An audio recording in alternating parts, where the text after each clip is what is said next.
Hello नमस्कार दोस्तों। मैं डॉक्टर राहुल कुमार, मेरे इस यूट्यूब चैनल में आप सभी का स्वागत है। दोस्तों, आज इस वीडियो के अंदर हम बात करेंगे महिलाओं के अंदर इरेगुलर पीरियड्स, अनियमित मासिक धर्म के बारे में, जो कि आजकल बहुत ही ज़्यादा कॉमन हो गई है। साथ में जानेंगे दोस्तों इसके कारण के बारे में, इसमें क्या लक्षण होते हैं तथा बहुत ही असरदार इफेक्टिव होम्योपैथिक दवाइयाँ भी बताऊंगा जो कि बहुत ही इफेक्टिव है इरेगुलर पीरियड्स को ठीक करने के लिए। दोस्तों तो चलिए दोस्तों, इस वीडियो को स्टार्ट करते हैं और जानते हैं क्या होता है इरेगुलर पीरियड्स या अनियमित मासिक धर्म।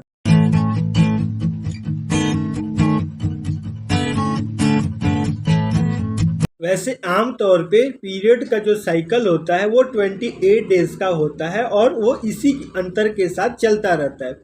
अगर किसी फीमेल पेशेंट के अंदर, क्या महिलाओं के अंदर, अगर एक महीने पीरियड्स बहुत ही लंबा रहे और दूसरे महीने बहुत ही छोटा रहे, उसको हम अनियमित मासिक धर्म या अनियमित पीरियड्स बोल सकते हैं। दोस्तों अब जान लेते हैं दोस्तों इसके कारणों के बारे में। इसका जो कॉमन कारण है, ड्यूरिंग प्रेगनेंसी फीमेल्स के अंदर मिस पीरियड हो जाती है। ये एक नॉर्मल फिजियोलॉजी के अनुसार होता है, बट दोस्तों कुछ अनुवांशिक कारण ऐसे होते हैं जो अनियमित मासिक धर्म या मिस पीरियड को बहुत ही तेजी से अग्रसर कर देते हैं। जैसे जो पहला कारण इसका है दोस्तों, वो है स्ट्रेस। जो पेशेंट बहुत ही ज़्यादा स्ट्रेस लेते हैं, क्योंकि फीमेल बॉडी के अंदर हार्मोन्स होता है एस्ट्रोजन, प्रोजेस्टेरोन और टेस्टोस्टेरोन। जो इन हार्मोन्स के अंदर बहुत ही ज़्यादा अगर ऊपर नीचे बदलाव हो जाए या इसका संतुलन बिगड़ जाए तो फीमेल के अंदर इससे अनियमित मासिक धर्म की समस्या हो सकती है। साथ में दोस्तों इसका जो सेकंड कारण है वो है ओबेसिटी, मोटापा। जिन महिलाओं के अंदर ओबेसिटी की समस्या है, मोटापा की समस्या है, उन पेशेंट्स के अंदर देखा गया है दोस्तों उनको अनियमित मासिक धर्म की समस्या जरूर ही रहती है। दोस्तों तीसरा कारण है दोस्तों, वो है बर्थ कंट्रोल पिल या कहें गर्भ निरोधक गोलियां। इसके उपयोग या सेवन करने से मासिक धर्म पे बहुत ही बुरा प्रभाव पड़ता है, क्योंकि ये एक ओवरीज के अंदर एग रिलीज करने वाले तत्वों को नष्ट कर देता है, जिससे एग रिलीज होने की संभावना घट जाती है और अनियमित पीरियड्स या मिस पीरियड होने की संभावना बन जाती है। दोस्तों चौथा जो सबसे महत्वपूर्ण कारण है दोस्तों, उसमें है डायबिटीज़। जो लोग पेशेंट्स के अंदर डायबिटीज़ की समस्या रहती है, शुगर की समस्या रहती है, उन पेशेंट्स के अंदर भी अनियमित मासिक धर्म की समस्या देखी गई है। दोस्तों अब बात कर लेते हैं दोस्तों पांचवी कारण के बारे में। जिन पेशेंट्स को एनीमिया हो, ब्लड बहुत ज़्यादा कम हो बॉडी के अंदर, लो एचबी भी एक बहुत ही महत्वपूर्ण कारण है अनियमित पीरियड्स का। अब बात कर लेते हो दोस्तों छठी कारण में। बहुत सारी फीमेल पेशेंट के ओवरीज के अंदर छोटी छोटी गांठें बन जाती है, जिसको हम पीसीओडी या पीसीओएस, पॉलीसिस्टिक ओवेरियन सिंड्रोम या पॉलीसिस्टिक डिजीज बोलते हैं। उनमें देखा गया है कि वो जो छोटी छोटी गांठें होती हैं, लिक्विड फ्लूइड फिल्ड जो गांठें होती हैं, वो पीरियड्स को रोकती हैं। इससे कभी कभी पीरियड्स आता है, कभी 2 महीने तक मिस हो जाता है। इनके कारण भी अनियमित पीरियड्स का कारण बन सकता है। साथ में दोस्तों जो सातवीं कारण है वो है यूट्राइन फाइब्रोइड। बहुत सारे फीमेल पेशेंट के अंदर यूट्रस के अंदर फाइब्रोइड बन जाता है, बिनाइन ट्यूमर, वो नॉन कैंसरस होता है। उसके अंदर देखा गया है कि उनको भी अनियमित मासिक धर्म की समस्या हो जाती है।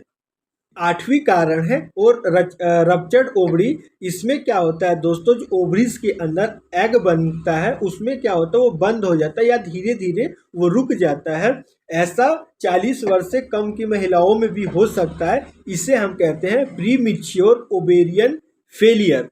अब बात कर लेते हैं दोस्तों इसके महत्वपूर्ण सिम्टम्स के बारे में कि अनियमित मासिक के टाइम पे कैसा पेशेंट के अंदर सिम्टम्स होगा। तो इसमें सिम्टम देखे गया दोस्तों, पीरियड्स सही अंतराल पे उनको कभी नहीं आएगा। जो साइकिल 28 डेज का होता है वो उसके उलट होगा, या तो 35 दिन के बाद आएगा या बहुत पहले आ जाएगा, या कभी कभी पेशेंट में देखा गया कि मिस पीरियड हो जाएगा, 1 महीने नहीं 2 महीने, तीसरे महीने थोड़ा सा क्लॉट्स आएगा। तो इस तरह से समस्या होती है। साथ में इसका जो दूसरा सिम्टम है, बहुत ही ज़्यादा पेशेंट के अंदर बहुत कम ब्लीडिंग होना या कहीं बहुत ही ज़्यादा एक्सेसिव ब्लीडिंग होना भी इसके लक्षणों में शामिल है। साथ में बहुत सारे पेशेंट्स में ऐसा भी देखा गया है, पीरियड्स के दौरान उनको बहुत ही ज़्यादा पेन होता है, पेन की समस्या रहेगी, उस ये भी एक लक्षण अनियमित पीरियड्स का होता है दोस्तों। इसके साथ उल्टी होना, दस्त होना या डायरिया होना भी, ये भी इस पेशेंट के अंदर लक्षण दिखाई देते हैं। साथ में पीरियड्स खत्म होने के बाद पेशेंट के अंदर स्मॉल क्वांटिटी में स्पॉटिंग हो जाना, माइनर ब्लीडिंग हो जाना, ये भी अनियमित पीरियड्स के लक्षण हो सकते हैं दोस्तों होम्योपैथी की कुछ महत्वपूर्ण दवाइयों के बारे में जो कि बहुत ही इफेक्टिव है इरेगुलर पीरियड्स को ठीक करने के लिए। साथ में पेशेंट को इन जो मैं आपको पहले लक्षणें बताई थी, अगर इस तरह की भी समस्या रहती हो उसको भी ये बहुत अच्छे तरीके से ठीक करता है और अनियमित पीरियड्स को नॉर्मल करने में बहुत ही कारगर है होम्योपैथी की ये दवाइयाँ। इसमें जो पहली दवाई है, इसमें मैंने 3 दवाइयों का कॉम्बिनेशन बनाया है। पहली दवाई है पल्साटिला क्यू, दूसरी दवाई है एब्रोमा अगस्ता क्यू, तीसरी दवाई है अशोका क्यू। तीनों दवाइयों को आपको क्या करनी है, 5-5 बूंदें लेनी है। उसको आपको एक कप ले लेनी है, उसमें 5-5 बूंद तीनों दवाइयों की डाल देनी है और उसमें थोड़ा पानी डाल देना। कहने का मतलब एक कप के अंदर एक हिस्सा पानी का रहेगा और 3 हिस्सा ऊपर का खाली रहेगा। उसको आपको 5-5 बूंद तीनों की दवाई को डालकर दिन में 3 बार लेनी है दोस्तों, सुबह, दोपहर, शाम, जो कि बहुत ही इफेक्टिव है फीमेल पेशेंट के अंदर अगर उनको अनियमित पीरियड्स की समस्या रहती हो। तो दोस्तों साथ में अगर किसी पेशेंट को पीरियड्स के दौरान बहुत ही ज़्यादा पेन रहता हो तो आप एक टैबलेट आती है डिस्मिन टैबलेट, उसकी 2-2 गोली आप ड्यूरिंग पीरियड्स जब आपको पेन हो रहा हो आप ले सकते हैं, 2-2 गोली, जो कि बहुत ही इफेक्टिव है किसी भी पीरियड्स के दौरान फीमेल पेशेंट को अगर पेन रहता हो। दोस्तों अब बात कर लीजिए जो तीसरी दवाई है, वो स्वैबे कंपनी का हार्ट टोन है। हार्ट टोन इतना इफेक्टिव है, जिस तरह का भी कंडीशन हो इरेगुलर पीरियड्स के लिए या कोई भी समस्या हो उसमें हार्ट टोन बहुत ही इफेक्टिव है। हार्ट टोन लेने का जो तरीका रहेगा दोस्तों, आपको इसको सुबह शाम 1-1 चम्मच लेनी है। मेंसेस आने से थोड़े दिन पहले, 3-4 दिन पहले लेना स्टार्ट करें और ड्यूरिंग मेंसेस आप इसको ले सकते हैं। ये भी बहुत ही इफेक्टिव होम्योपैथिक दवाई है इरेगुलर पीरियड्स को ठीक करने के लिए।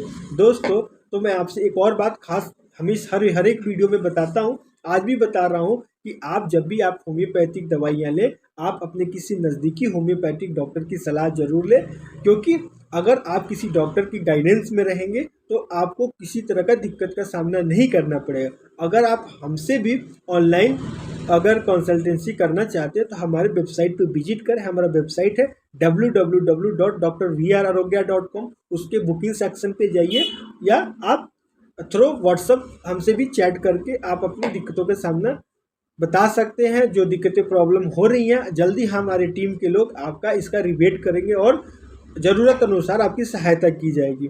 तो दोस्तों आज की वीडियो में बस इतना ही, फिर हम नई वीडियो में मिलेंगे नई जानकारियों के साथ। अब तक के लिए धन्यवाद दोस्तों। और एक खास विनती है आपसे, अगर आप मेरे इस चैनल पर नए हैं तो प्लीज़ मेरे इस चैनल को सब्सक्राइब कर दें।